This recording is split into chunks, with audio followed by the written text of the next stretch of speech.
They thought he was nobody. They thought he was just another passenger they could bully into submission because of the color of his skin. When the head flight attendant sneered, "This seat is for VIPs only," he sealed his own fate. He didn't know that the man he was kicking off the plane wasn't just a passenger. He was the man who had signed the crew's paychecks that very morning. Marcus Thorne didn't scream. He didn't fight.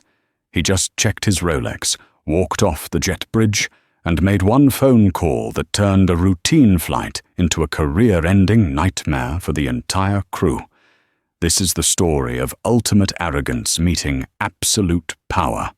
The chaos of JFK International Airport was a dull roar, but for Marcus Thorne, it was just background noise. Standing at 6'2", with broad shoulders filling out a bespoke Tom Ford suit, Marcus possessed a quiet gravity that usually made people part like the Red Sea. But today, he was intentionally flying under the radar. He adjusted his tie in the reflection of the glass window at gate B12. He wasn't traveling as Marcus Thorne, the newly appointed majority shareholder and chairman of Aurora Atlantic Airways. He was traveling simply as Passenger Thorne. 2 weeks ago, his private equity firm, Vanguard Capital, had acquired the struggling airline.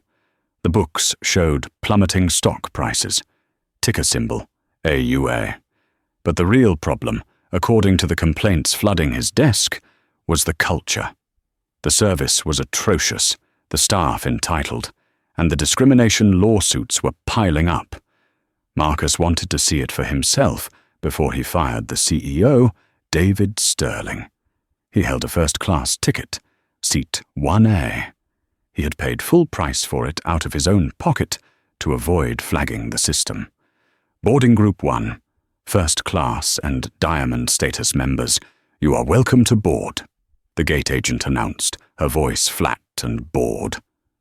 Marcus picked up his leather briefcase, a weathered vintage Hermes that cost more than a mid-sized sedan, and approached the lane. Ahead of him, a young couple was struggling with a stroller. The gate agent, a man named Gary, according to his name tag, rolled his eyes aggressively.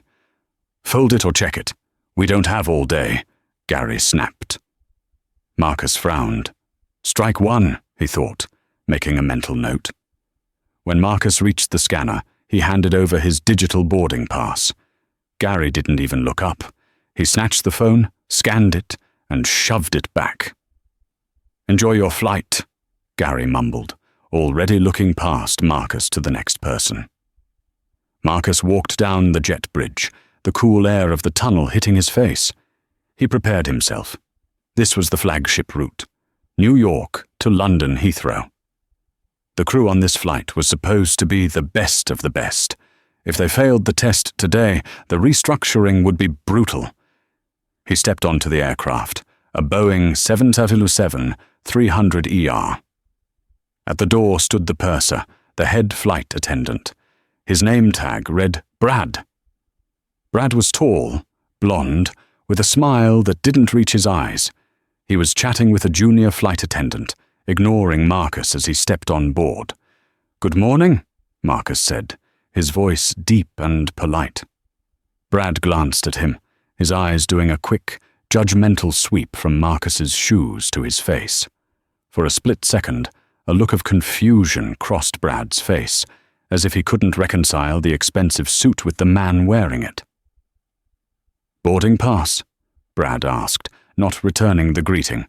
Marcus showed him the screen. 1A. Brad's eyebrows shot up. He looked at the phone, then back at Marcus, then back at the phone. It was a microaggression Marcus had seen 1,000 times, the look that asked, "How did you afford this?" "Right," Brad said, his tone clipped. "First aisle, left side, front seat." He didn't offer to hang Marcus's coat. He didn't offer a pre-departure beverage. He simply turned his back and resumed his conversation with the junior attendant about his weekend plans in the Hamptons. Marcus didn't react. He simply walked to seat 1A, a sprawling suite with a sliding door. He placed his briefcase in the overhead bin, sat down, and took out his iPad. He began reading the quarterly earnings report for Aurora Atlantic, specifically the section on customer retention. Down 49% year over year, he read. Reason: poor service quality. He watched the rest of the first-class cabin fill up. It was the usual mix: a tired-looking tech executive in a hoodie, an older couple holding hands, and a famous fashion influencer taking selfies in seat 2K. The atmosphere was calm. The engines were humming. Marcus accepted a glass of water from a nervous-looking, younger flight attendant named Jessica. She was the only one who had smiled at him so far. "Thank you, Jessica," he said, reading her name tag. "You're welcome, Mr. Thorne. Can I get you anything else?" she asked genuinely. "No, thank you." One good employee, Marcus thought. Maybe I won't have to fire everyone. But then, the storm arrived. The boarding process was nearly complete. The door close time was 3 minutes away. Suddenly, a commotion erupted at the front of the plane. "I don't care what the app says. I always sit in 1A. My husband owns a significant amount of stock in this company." A woman stormed onto the plane. She was in her late 50s, wearing a Chanel tweed suit that screamed "old money" and carrying a Louis Vuitton dog carrier. This was Eleanor Kensington. Marcus recognized the name immediately from the tabloids, a socialite known for her divorces and her public tantrums. Trailing behind her was Brad, the purser, looking frantic but oddly obsequious. "Mrs. Kensington, please, let me check the manifest," Brad was saying, his voice dripping with synthetic sweetness. "Don't Mrs. Kensington me, Brad. I called the Platinum desk this morning. They assured me I was blocked for the front row. I have claustrophobia. I cannot sit in row 2. I need the bulkhead." She stopped in the aisle, right next to Marcus's suite. She looked down at Marcus. Marcus looked up, his expression unreadable. Eleanor's face twisted in immediate distaste. She turned to Brad. "Why is there someone in my seat?" Brad looked at his tablet, then at Marcus. The panic in Brad's eyes shifted to calculation. He was caught between a rock and a hard place. On one side, a known VIP, a high-spending, frequent flyer who was notorious for getting crew members fired if she didn't get her way. On the other side, a quiet black man he didn't recognize. Brad made his choice. It was the wrong one. He leaned into Marcus's suite. "Sir? Excuse me." Marcus paused his reading. "Yes?" "I'm afraid there has been a duplicate booking error," Brad lied. The lie was smooth, practiced. "Our system shows a conflict with seat 1A. I'm going to need to see your boarding pass again." Marcus didn't move. "I showed it to you at the door, Brad. It's 1A. I booked this ticket 2 weeks ago. Full fare." "Sir, glitches happen," Brad said, his voice hardening. He wasn't used to being challenged. "Mrs. Kensington is a Global Services member. Her reservation takes priority in the event of a system overbook." "That's not company policy," Marcus said calmly. "First booked, first served, and I'm already seated." Eleanor Kensington huffed, dropping her heavy bag onto the floor with a thud. "Oh, for heaven's sake. Does he not understand how this works? I need this seat." "Brad, get him out. Move him to business class or wherever. I don't care." She looked at Marcus as if he were a stain on the upholstery. "Some people just don't belong in first class anyway," she muttered, loud enough for the surrounding passengers to hear. The cabin went silent. The tech executive in the hoodie pulled off his headphones. The fashion influencer stopped taking selfies. Marcus slowly removed his reading glasses. His eyes were cold, dark pools of intelligence. "Excuse me, ma'am?" "What did you just say?" "I said," Eleanor enunciated slowly, as if speaking to a child, that you clearly don't understand the hierarchy here. I fly this route weekly. I know the CEO, David Sterling, personally. Now take your little bag and move." Brad stepped fully into Marcus's personal space. "Sir, I'm not asking any more. I need you to vacate this seat immediately to accommodate Mrs. Kensington. We have a seat available in Economy Plus, row 24. We will issue you a refund for the difference." "From first class to economy?" Marcus asked, his voice dangerously low. "You're evicting a paying first-class passenger for her, purely because she asked." "It's an operational necessity," Brad snapped. "Now, gather your things, or I will be forced to call the Port Authority Police to have you removed for failing to comply with crew member instructions." It was the ultimate trump card: failure to comply. In the post-9/11 world, those 3 words gave flight attendants godlike power. If Brad said Marcus was being disruptive, Marcus would go to jail, regardless of the truth. Marcus looked at Brad. He saw the smugness, the racism, veiled as authority, the complete lack of respect. "Brad," Marcus said softly, "I want you to think very carefully about what you are doing. You are making a decision right now that you cannot undo. Are you sure you want to remove me from this plane?" Brad laughed, a short, sharp bark. "Sir, I've been flying for 15 years. I know exactly what I'm doing. I'm prioritizing our most loyal customers over sporadic travelers. Now, move." Marcus looked at Jessica, the young flight attendant, who was standing a few rows back, looking horrified. She mouthed, "I'm sorry." Marcus nodded at her. Then he stood up. He didn't make a scene. He didn't shout. He smoothly buttoned his suit jacket. He reached up, took his vintage Hermes bag from the bin, and looked Brad dead in the eye. "Very well," Marcus said. "I will deplane. But I'm not going to row 24. "Good," Eleanor smirked, sliding into the seat before it was even warm. "Finally, I'm getting off the plane," Marcus continued. "And Brad, you might want to check the updated organizational chart for Aurora Atlantic before you close that door." "Just go." Brad waved his hand dismissively. Marcus walked down the aisle, the walk of shame. Every eye was on him. Some looked sympathetic, others looked away in embarrassment. He walked past the galley, out the door, and back onto the jet bridge. As he stepped onto the carpet of the terminal, the cool air hit him again. He pulled out his phone. He didn't call customer service. He didn't call a lawyer. He dialed a private number. "This is Sarah," a crisp female voice answered.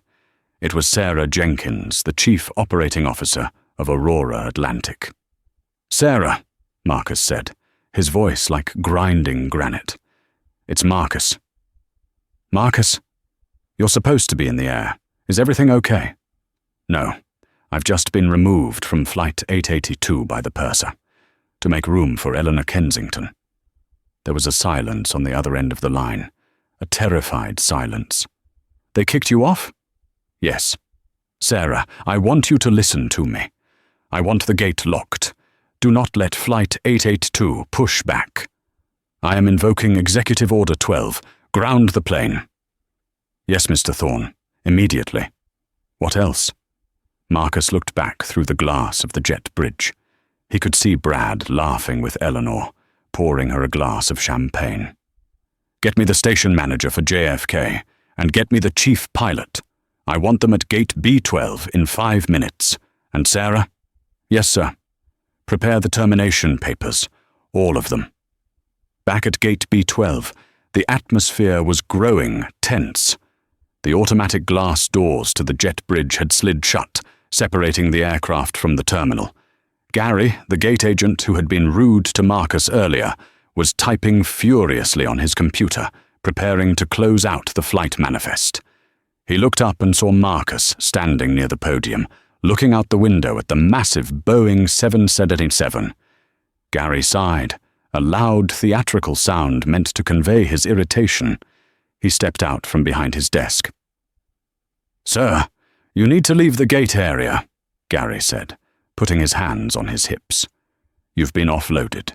Your checked bag is being pulled from the hold as we speak. It will be at the baggage claim carousel in 20 minutes. If you linger here, I'm calling security." Marcus turned slowly. He didn't look angry. He looked like a man watching a storm roll in that he had summoned himself. "I'm waiting for a colleague, Gary, and I suggest you don't close that flight manifest just yet." Gary scoffed. "The flight is closed. The door is shut. They are pushing back in 2 minutes. You missed your chance to fly to London.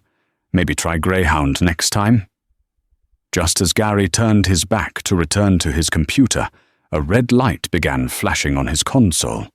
It was the ops line, the direct emergency line from the airline's control center. It rarely rang unless there was a bomb threat or a mechanical failure. Gary frowned and picked up the receiver. "Gate B12, this is Gary." "Stop!" The voice on the other end was deafening. It wasn't a dispatcher. It was the director of ground operations for JFK. "Excuse me?" Gary stammered. "Do not let Flight 882 push back. Do not let the tug driver move that aircraft. If that plane moves 1 inch, you are fired. Do you hear me? Hold the aircraft." Gary's face went pale. But, sir, the door is closed. We are on schedule. What's going on?" "You have a VIP on the ground. Status: owner. We are sending the station manager and airport police to your location immediately. Reopen the bridge. Now." The line went dead. Gary's hands were shaking. He looked at the plane. Then he looked at Marcus. Marcus was checking his watch, calm as a frozen lake. Status: owner. The words bounced around Gary's skull like a pinball. Inside the aircraft, the mood was celebratory, at least in row 1. Eleanor Kensington was settled into seat 1A, the seat Marcus had been forced to vacate. She was sipping a glass of Dom Perignon, her dog sleeping in its bag at her feet. Brad, the purser, was crouching next to her, topping off her glass. "So sorry about that riffraff earlier, Mrs. Kensington," Brad said with a conspiratorial smile. "New money. They think buying a ticket buys them class, right?" Eleanor laughed, the sound tinkling like broken glass. "You handled it beautifully, Brad. I'll make sure to mention you in my review. I really do need the extra legroom. My sciatica acts up if I'm squeezed in." "Of course. We always look out for our Diamond members." Brad stood up and walked to the cockpit door to give the cabin secure signal to the captain. Inside the cockpit, Captain Stephen Miller and First Officer John Davies were running through the pre-flight checklist. "Doors closed and armed," Captain Miller said. "Requesting pushback clearance." First Officer Davies keyed the mic. "Kennedy Ground, Aurora 882, Gate B12, ready for push and start." There was a pause. Usually the response was immediate. "Aurora 882, Kennedy Ground." The controller's voice came back, sounding unusually sharp. "Clearance denied. Hold position. You are ordered to shut down engines immediately." Captain Miller frowned. "Kennedy Ground, say again. We are fully boarded and ready." "Aurora 882, this comes from the top. Company dispatch has issued a code red stop on your flight. Do not move. Police and company executives are approaching the aircraft. You are to unlock the cabin door and reconnect the jet bridge." Captain Miller and First Officer Davies exchanged a bewildered look. A code red? That was for terrorism or a hijack threat. "What the hell is going on?" Miller muttered. He grabbed the interphone handset to call the cabin. Brad picked up in the galley. "Captain, we're ready for the safety demo." "Cancel the demo, Brad," Miller barked. "Disarm the doors. We aren't going anywhere. We're being boarded." "Boarded?" Brad felt a cold knot form in his stomach. "By who?" "Everyone," Miller said. Outside on the tarmac, A convoy of black SUVs with flashing lights screeched to a halt near the jet bridge stairs. But these weren't regular police cars. They were the airline's corporate security vehicles.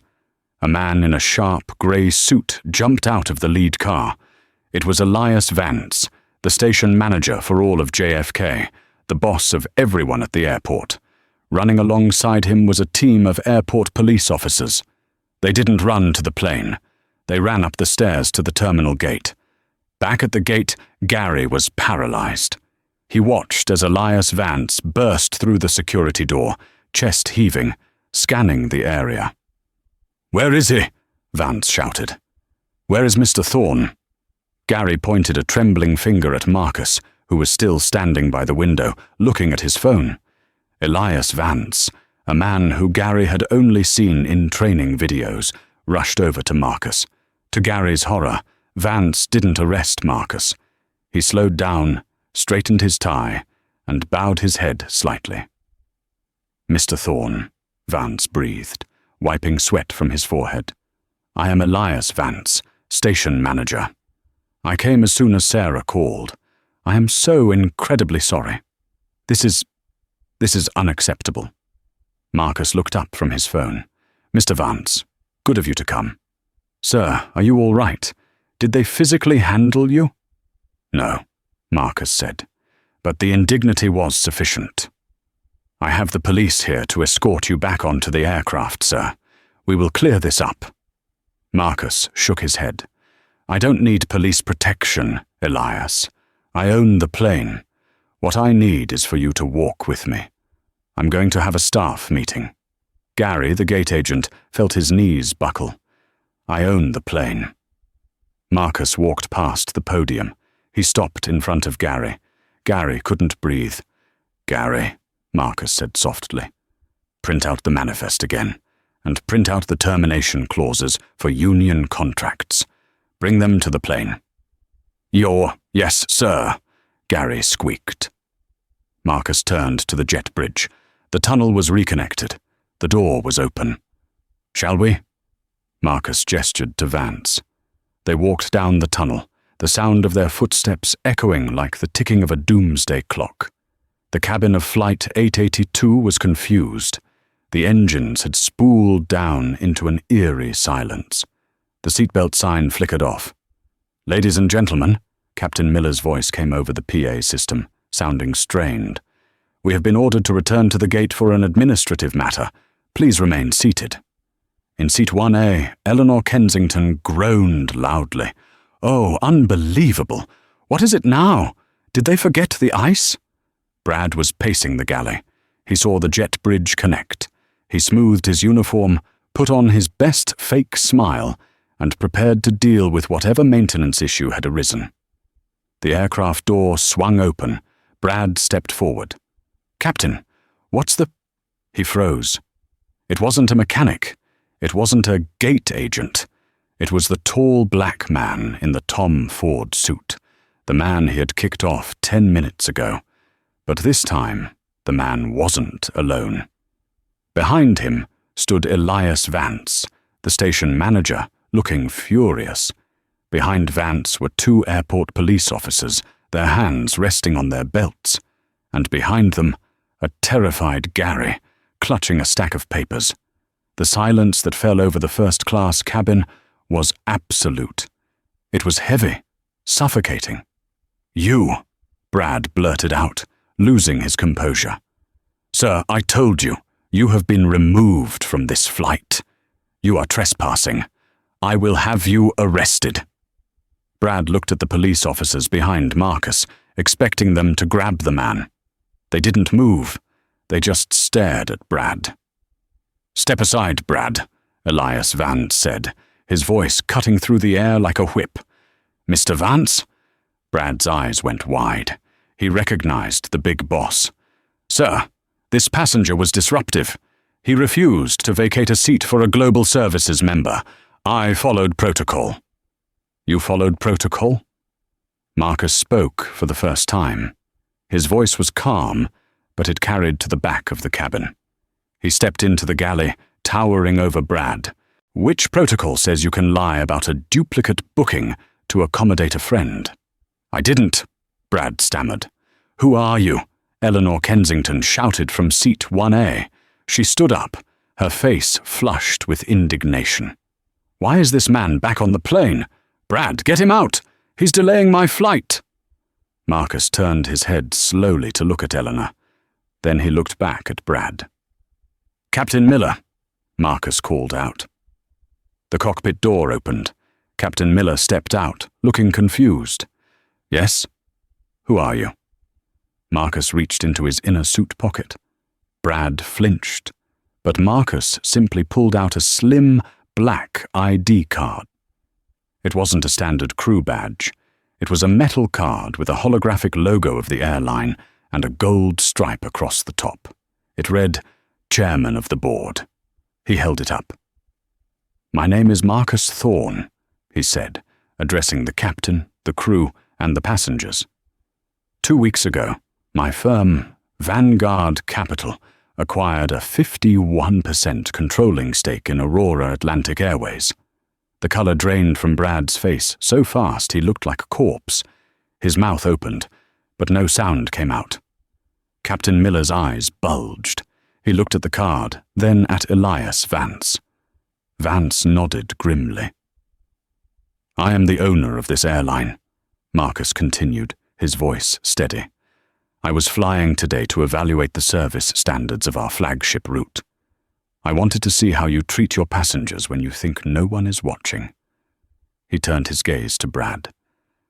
And I saw exactly how you treat them.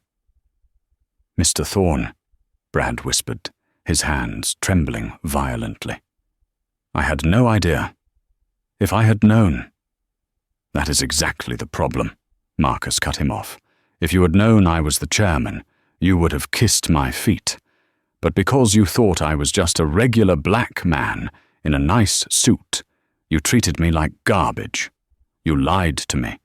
You threatened me with arrest. You humiliated me. Marcus turned to the cabin. The passengers were stunned. The tech executive in the hoodie had his phone out, recording everything. And you? Marcus looked at Eleanor Kensington. Eleanor sat down abruptly, clutching her pearls. She looked small now.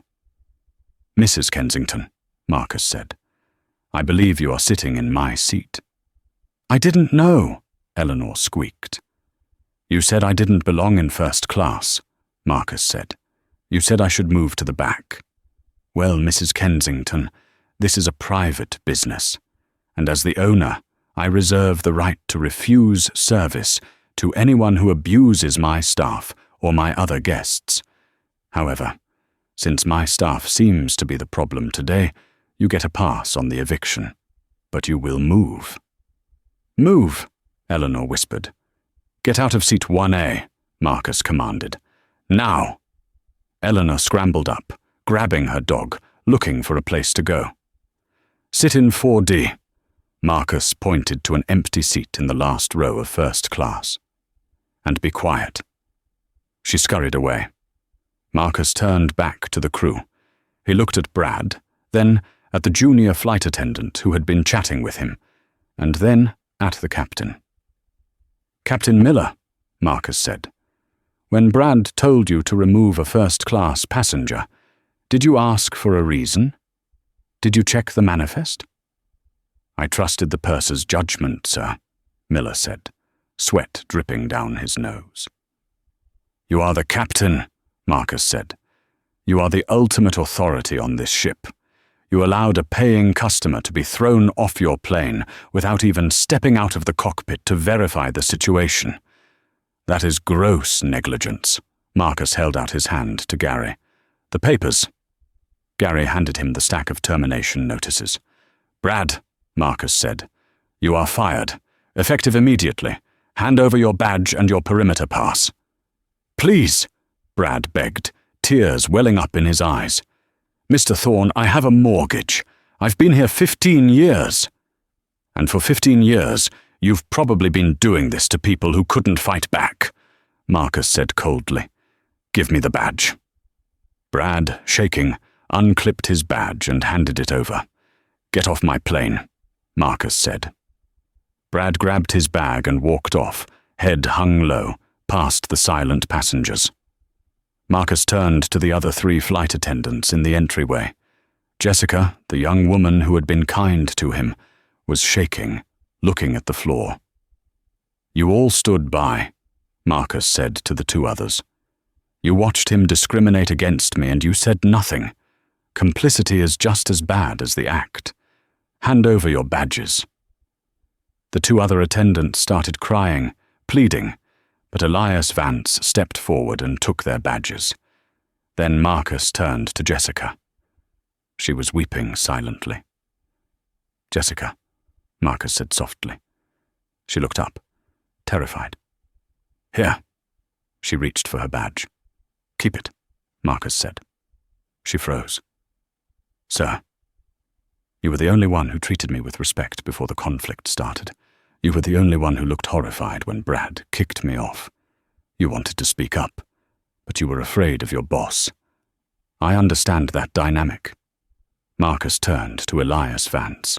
"Jessica is promoted to purser for this flight. Find her a replacement crew from the reserve pool. I want them here in 30 minutes. "Yes, sir," Vance said. Marcus then turned to Captain Miller. The captain was pale. "As for you, Captain," Marcus said, "and you, First Officer Davies." "Sir, we just fly the plane," Miller pleaded. "You command the plane," Marcus corrected. "You failed your duty of care. You are suspended pending a full investigation.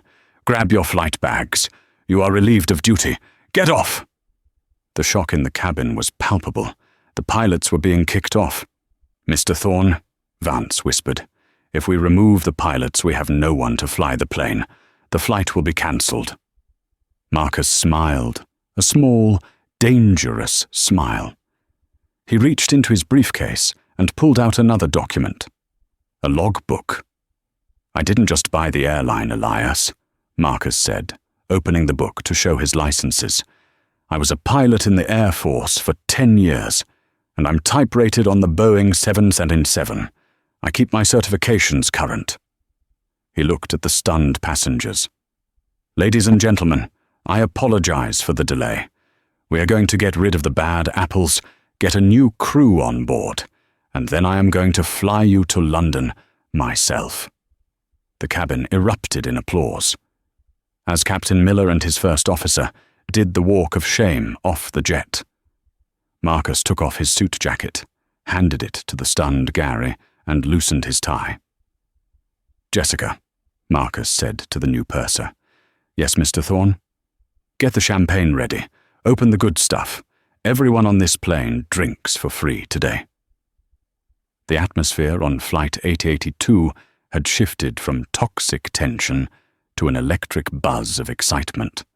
The reserve crew had arrived in record time, a hand-picked team of professionals who looked sharp, eager, and slightly terrified of the situation. In the cockpit, Marcus Thorne sat in the left-hand seat, the captain's seat. He adjusted the headset, feeling the familiar, comforting weight of it against his temples.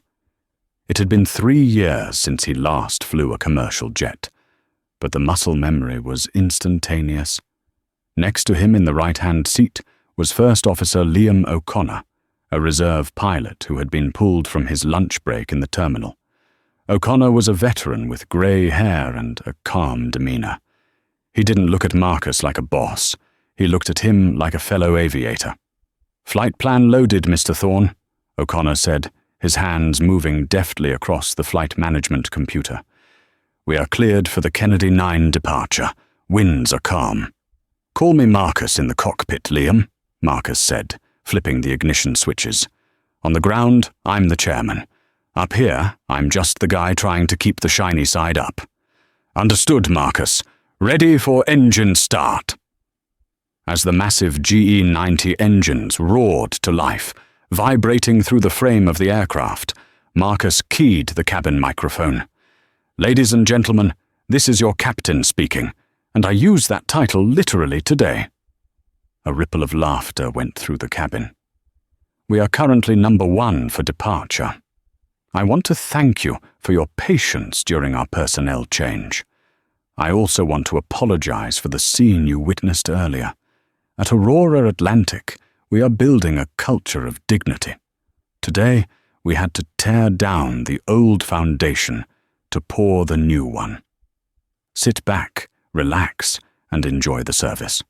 Jessica and her team have been instructed to treat you like royalty. Flight time to London is 6 hours and 12 minutes. He pushed the throttles forward. The 777 surged down the runway, pressing passengers into their seats. As the nose wheel lifted off the tarmac, Marcus felt a surge of liberation.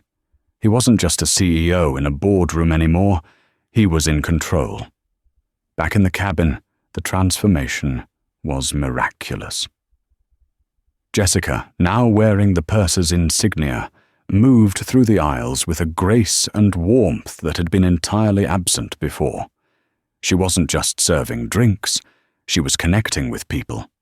In seat 4D, Eleanor Kensington sat in sullen silence. She had tried to complain to the passenger next to her, the tech executive in the hoodie, but he had simply put his noise-cancelling headphones back on. "Champagne, Mrs. Kensington?" Jessica asked, appearing at her elbow. Eleanor looked up, ready to snap, but something in Jessica's steady, empowered gaze stopped her. "Yes," Eleanor muttered. "Thank you. I also brought you some warm nuts and the extra pillows you requested for your back," Jessica said, placing them down gently. Eleanor blinked. She expected retaliation.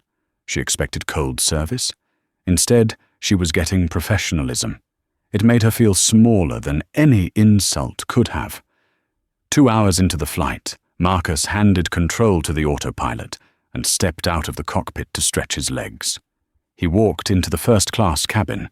The passengers burst into spontaneous applause. The tech executive in the hoodie stood up and extended a hand. "Mr. Thorne, I'm David Chang. I run TechStream." Marcus shook his hand. "I know who you are, Mr. Chang. Your review of the new iPhone last week was excellent." David laughed. "I was live tweeting this whole thing, Marcus. You're trending. Like a CEO seat is the #1 hashtag in the world right now." Marcus's face tightened slightly. "I didn't do it for the publicity, David." "I know," David said seriously. "That's why it's trending. People are sick of being treated like cattle. You just became the hero of every person who's ever been sneered at by a gate agent." Marcus walked to the galley where Jessica was prepping the dinner service. She looked tired but happy. "How is the crew holding up?" Marcus asked. "They're inspired, sir," Jessica said. "Everyone is on their A-game. But I'm worried about what happens when we land. Brad isn't the type to go quietly. And Eleanor, she's already writing emails on her iPad." Marcus poured himself a coffee. "Let them write. The war hasn't ended, Jessica. It's just moved to a different battlefield." The battlefield was the internet, and by the time Flight 882 touched down at Heathrow, the war was in full swing. While Marcus was in the air, Brad, the fired purser, had not gone home to reflect on his mistakes. Instead, he had gone straight to a lawyer. Brad had hired Gloria Allred, or a lawyer of her caliber, a high-profile attorney known for taking on media-heavy discrimination cases. By the time Marcus landed, Brad was already on Good Morning America, giving an exclusive interview. Marcus sat in the back of his town car in London, watching the clip on his phone. On the screen, Brad looked like a broken man. He was wearing a modest sweater, his eyes red-rimmed. "I was just following security protocols," Brad sobbed on camera. "The passenger was aggressive. He refused to show ID. I didn't know he was the owner. I was trying to protect Mrs. Kensington, an elderly woman. And for doing my job, this billionaire tyrant fired me and left me stranded without insurance. It's reverse discrimination. He targeted me because I'm white." The host nodded sympathetically. "And he humiliated you publicly?" He made me beg, Brad lied. He made me get on my knees. Marcus turned off the phone. He didn't look angry. He looked disappointed. "Sir?" his driver asked. "Where to? The hotel?" "No," Marcus said. "Take me to the London field office and get the legal team from Cravath, Swain and Moore on the phone. We're filing a countersuit." 3 days later, the town hall. The backlash was severe. A certain segment of the media had latched onto Brad's story. They were painting Marcus as an out-of-touch elitist who abused the working class. Stock prices for Aurora Atlantic were wobbling. Marcus called a global town hall meeting at the company headquarters in New York. It was to be live-streamed to all 40,000 employees. He invited the press. He stood on the stage of the auditorium. The room was packed. In the front row sat the board of directors, looking nervous. But the real drama was at the back of the room. Brad had shown up, flanked by his legal team and cameras, trying to crash the event to serve Marcus with a lawsuit for wrongful termination and emotional distress for $50 million. Marcus saw them enter. He stopped his speech. "I see we have some guests," Marcus said into the microphone. "Brad, welcome." The room turned. Brad stood tall, defiant, cameras flashing around him. "We are here to serve you, Mr. Thorne," Brad shouted. "You can't hide from the truth." "I have no intention of hiding," Marcus said. "In fact, I think it's time we showed the truth. You've been on TV for 3 days claiming I was aggressive. You claimed I made you kneel. You claimed I refused to show ID. That's what happened," Brad yelled. "Well," Marcus clicked a remote in his hand. "Let's go to the tape." Behind Marcus, a massive screen flickered to life. The audience gasped. It was the security footage from the aircraft cabin. Modern planes have cameras in the galleys and cabin for safety. But Marcus had more than that. He had the footage from David Chang, the tech YouTuber, who had recorded the entire interaction in 4K resolution and audio. The video played. Brad sneering at Marcus. Brad lying about the duplicate booking. Brad threatening to call the police. Eleanor Kensington calling Marcus riffraff. And then, the most damning part, the audio was crystal clear. "Brad, I'm prioritizing our most loyal customers over sporadic travelers. Now, move." Marcus, calm, polite, barely raising his voice. There was no aggression. There was no kneeling. There was only a calm man being bullied by a racist flight attendant. The video ended. The auditorium was dead silent. Marcus looked at Brad. "That video was uploaded to our server 5 minutes ago. It is also being sent to the court as Exhibit A in my countersuit for defamation of character and breach of contract." Brad's lawyer looked at the screen, then at Brad. She whispered something furious into his ear, closed her briefcase, and literally walked away from him. "Brad," Marcus said, his voice echoing, "you lied to the world. You tried to destroy this company's reputation to cover your own bigotry. You aren't just fired. You are being sued for the damages caused to our stock price. We are seeking $10 million in damages." Brad's legs gave out. He slumped into a chair, his face buried in his hands. The cameras that were there to support him turned on him, zooming in on his collapse. But Marcus wasn't done. "And regarding Mrs. Kensington," Marcus said. A photo of Eleanor Kensington appeared on the screen. "We reviewed Mrs. Kensington's flight history. We found that in the last 5 years, she has filed 42 complaints against crew members. She has demanded compensation 30 times. She has verbally abused 12 different staff members." Marcus looked directly into the camera lens. "Eleanor, if you are watching, your diamond status is revoked. You are placed on the indefinite no-fly list for Aurora Atlantic and all our partner airlines. You are banned." The room erupted in cheers. The employees, flight attendants, gate agents, baggage handlers were standing up, clapping, some crying. Finally, a CEO who protected them from the abusive customers. 6 months later. The winter snow had melted, giving way to a crisp, golden spring morning at JFK International Airport, but the change in seasons was nothing compared to the change inside Terminal 4. 6 months ago, walking through the Aurora Atlantic concourse felt like navigating a minefield of stress.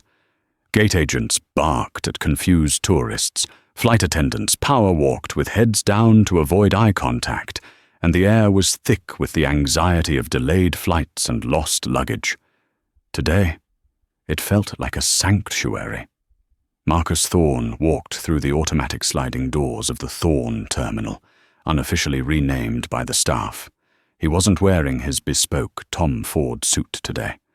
Instead, he was dressed in the crisp, navy blue uniform of an Aurora Atlantic captain. 4 gold stripes gleamed on his epaulets, and his peaked cap was tucked perfectly under his arm.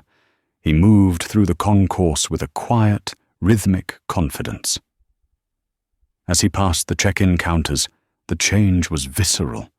He saw agents smiling, actually smiling, as they helped a family reorganize their overweight luggage without charging them a fortune. He saw a young floor manager crouching down to give a sticker to a crying toddler. "Good morning, Captain Thorne." A passing security guard nodded respectfully. "Morning, Ray. How's the knee?" Marcus asked, not breaking stride.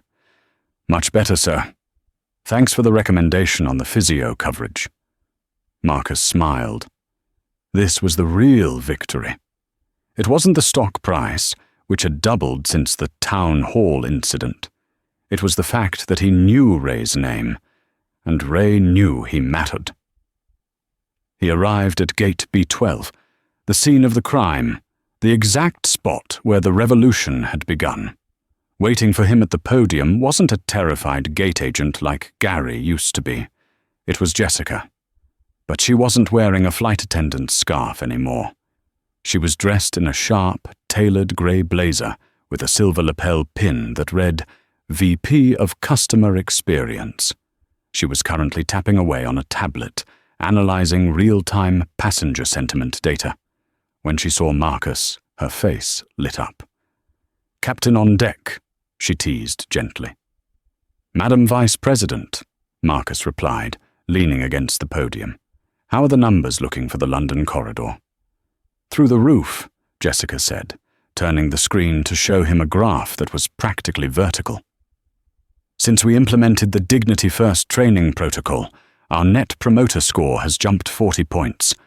We're officially the highest-rated transatlantic carrier. And..." She lowered her voice, a gleam of satisfaction in her eyes. "We just stole the corporate account for Vanguard Tech from our competitors." Marcus chuckled. "Karma is good for business."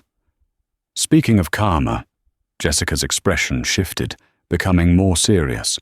"I just got the final report from legal regarding the cleanup operations."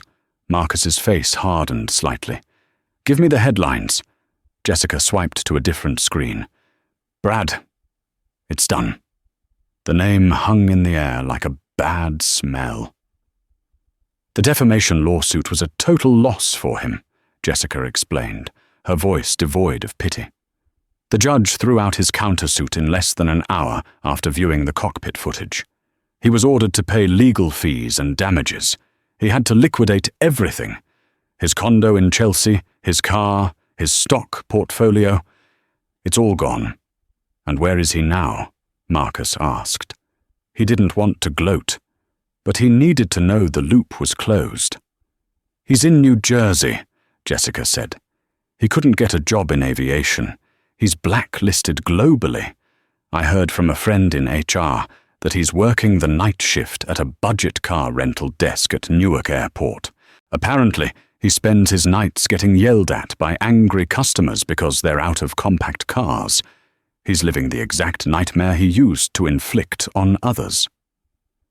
Marcus nodded slowly. It was poetic, The man who had sneered at sporadic travellers was now the lowest rung on the travel ladder, forced to serve the public with no power and no prestige. "And Mrs. Kensington?" Marcus asked. Jessica let out a short, sharp laugh. "Oh, that's even worse. Or better, depending on how you look at it.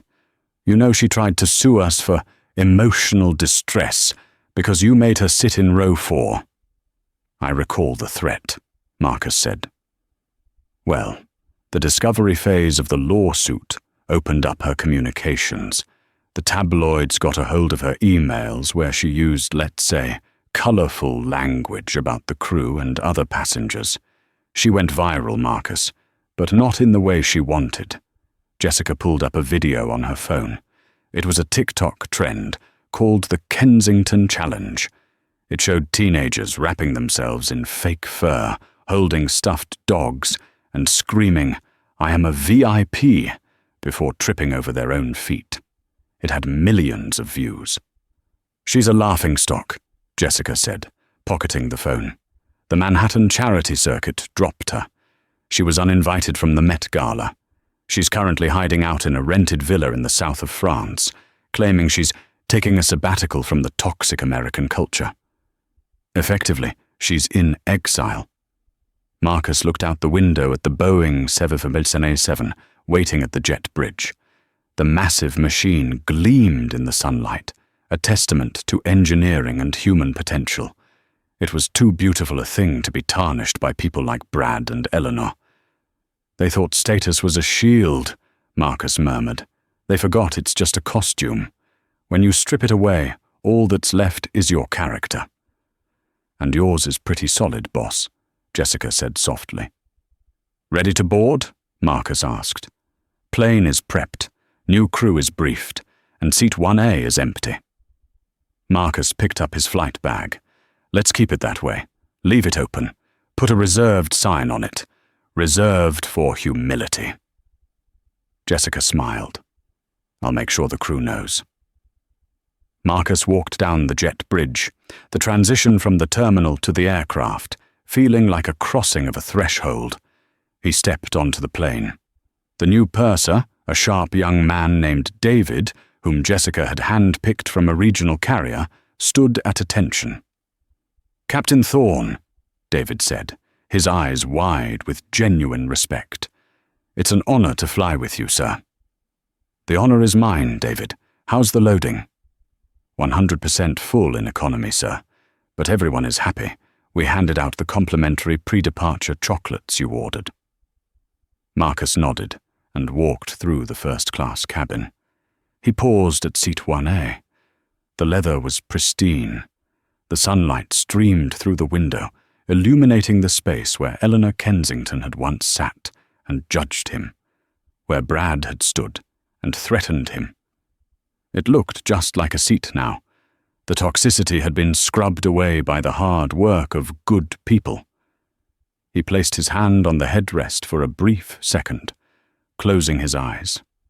He remembered the feeling of humiliation, the heat of the eyes staring at him as he walked off the plane 6 months ago. He used that memory not as a grudge, but as fuel. "Never again," he thought.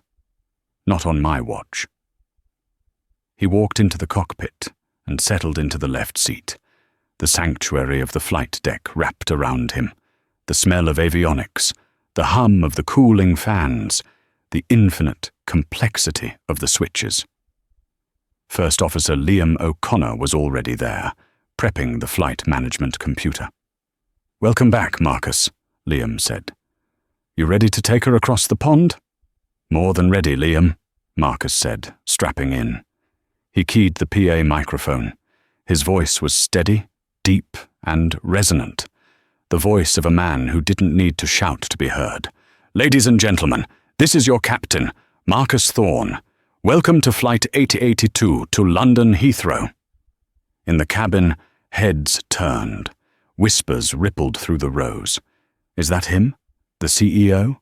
The guy from the video?" 6 months ago, Marcus continued, we made a promise to change the way we fly. We promised that every person on this aircraft, from row 1 to row 50, would be treated with the same level of respect.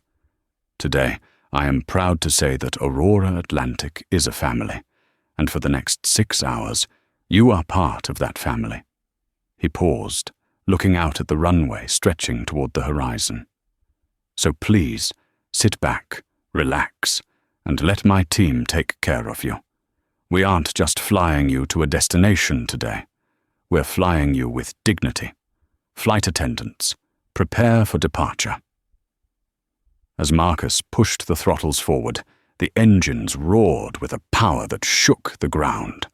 The plane surged forward, picking up speed, faster and faster, until the friction of the earth could no longer hold it.